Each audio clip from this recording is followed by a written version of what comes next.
Io, diciamo, sono andato diverse volte, più per traumi che non per altri motivi sul fermo, però mai come questa volta ero sicuro, ero propositivo, ero positivo.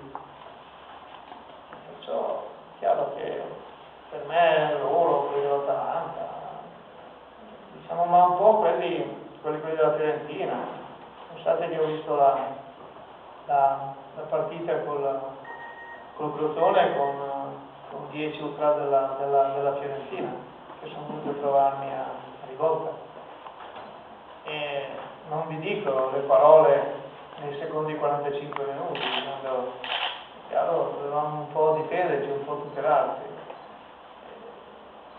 perciò è chiaro che c'è stato questo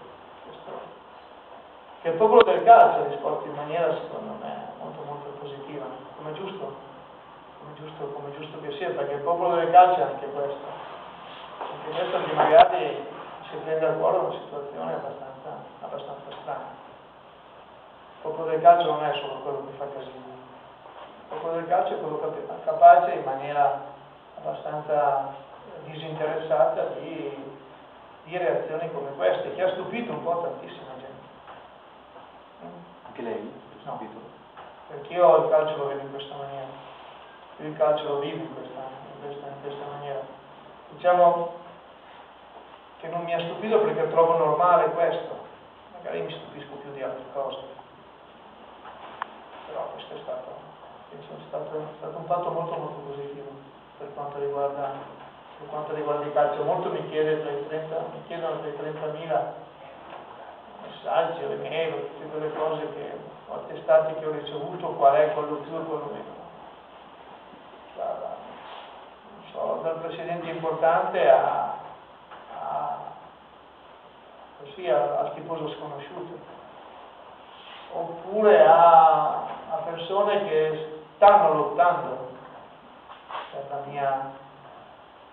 con la mia stessa situazione, e hanno avuto motivo proprio dal mio atteggiamento di avere ancora più fiducia che ce la possono fare. Perciò, diciamo, non c'è stato qualcuno più importante di un altro. Sicuramente non c'è stato nessuno che è stato meno importante di un altro. Ha riempito un grande stadio virtuale. Abbiamo riempito i cuori, perché c'è uno stadio tutti quanto noi che si chiama cuore, e questo si è riempito.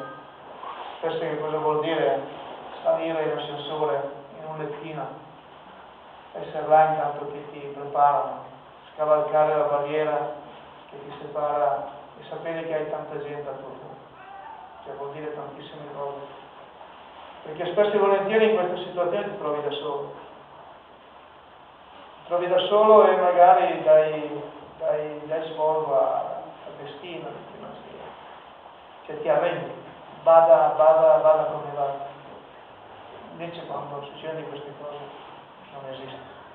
non esiste che l'avversario ti vinca.